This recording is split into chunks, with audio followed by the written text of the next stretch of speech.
तो चलिए आज एक कहानी सुनते हैं। प्राचीन समय की बात है। एक राज्य में एक राजा राज करता था। एक राजा ही राज करता है, वो पता है सबको। वो राज्य बहुत ही खुशहाल था और पूरा धन धान्य से भरा हुआ था। वहाँ पर राजा और प्रजा दोनों ही बहुत ही खुशहाल जीवन व्यतीत कर रहे थे। एक वर्ष उस राज्य में अकाल पड़ा, बहुत भारी अकाल पड़ा और पानी की कमी से सारी फसलें सूख गईं, जिसकी वजह से राजा को किसान लगान नहीं दे पाए और लगान प्राप्त ना होने की वजह से राज्य कोष में धन की कमी होने लगी। राज्य का कार्यभार चलाना मुश्किल होने लगा और राजा को ये चिंता हो गई कि इतने खर्च तो जो हैं वो रहेंगे ही, लेकिन अभी इस बार लगान नहीं आए तो ये सारे खर्च कैसे चलेंगे। राजा इसी चिंता में थे और धीरे धीरे वो वर्ष बीत गया। मतलब फिर से सब चीज़ नॉर्मल हो गया, बारिश होने लगी, फसलें होने लगी और फिर राज्य कोष फिर से भर गया। लेकिन राजा के मन में वो चिंता घर कर गई थी कि फिर से अगर किसी वर्ष ऐसा ही सूखा पड़ गया, अकाल पड़ गया तो क्या होगा, राज्य कैसे संभाला जाएगा। और मंत्रियों का षड्यंत्र का डर, फिर पड़ोसी राजा के आक्रमण का डर, ये सब चिंता में राजा की भूख प्यास सब छीन ली। ना ही वो सो पाते थे अच्छे से, ना ही खा पाते थे। राजा अपनी इस हालत से बहुत परेशान थे। लेकिन जब भी वो अपने राजमहल के मालिक को देखते तो उन्हें आश्चर्य होता कि वो कैसे दिन भर काम करता और रात को रूखी सूखी खाकर पेड़ के नीचे चैन की नींद, गहरी नींद में सो जाता था। कभी कभी राजा को उससे जलन भी होती थी क्योंकि उन्हें नींद नहीं आ रही थी, वो उनको कोई भी चैन नहीं था। एक बार किसी दिन उस राजा के दरबार में एक सिद्ध महात्मा साधु का प्रवेश होता है। राजा उसको अपनी सारी परेशानियां बताते हैं और उससे सुझाव मांगते हैं कि इसको कैसे भी दूर करें। साधु महाराज को पूरी बात समझ में आ गई थी। उन्होंने कहा तुम्हारी सारी समस्या का जड़ ये राजपाट है। महाराज ने बोला जी। फिर साधु महाराज बोले ठीक है, तुम अपना सारा राजपाट का कार्य है अपने पुत्र को सौंप दो और तुम चिंता मुक्त हो जाओ।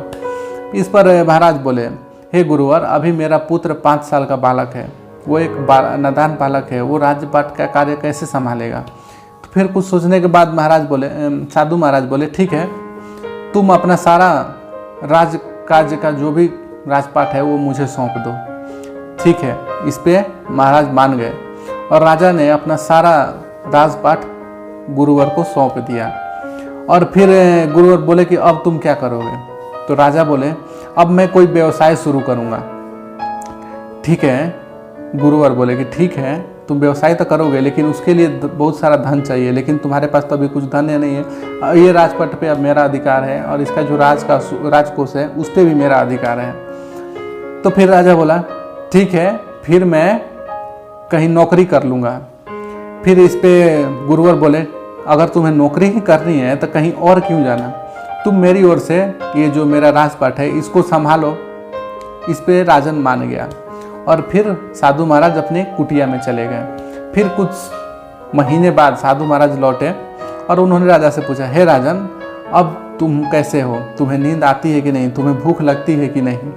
राजा बहुत खुश होते हुए उन्होंने गुरुवर को जवाब दिया हे गुरुवर, अब मैं अच्छी तरह से सोता भी, गहरी नींद सोता भी हूँ और बहुत खूब खाता भी हूँ। लेकिन आश्चर्य की बात यह है कि पहले भी मैं राजपाट का कार्य करता था, तब मुझे इतनी सारी चिंताएं थी, इतनी सारी परेशानियां थी कि मुझे भूख प्यास तक नहीं आती थी।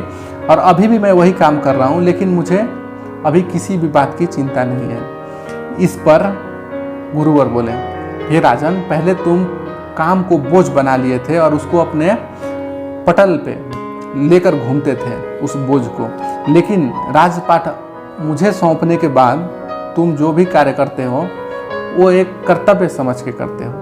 तो इस स्टोरी का, इस कहानी का एक ही सार है। इसका मतलब ये है कि जो भी कार्य करो वो अपना कर्तव्य समझ के करो, उसको बोझ समझ के नहीं करो। कर्तव्य समझ के करोगे तो काम तुमको कभी बोझ नहीं लगेगा और उसमें सफलता ही आपको प्राप्त होगी और आप चैन की सांसें ले पाएंगे, अच्छे से खाना खा पाएंगे, अच्छे से सो पाएंगे। अगर आप टेंशन लेकर, परेशान होकर किसी भी चीज़ को लेकर ओवर थिंकिंग करेंगे तो आपको हर तरफ से आपके जीवन में परेशानियों का सामना करना ही पड़ेगा।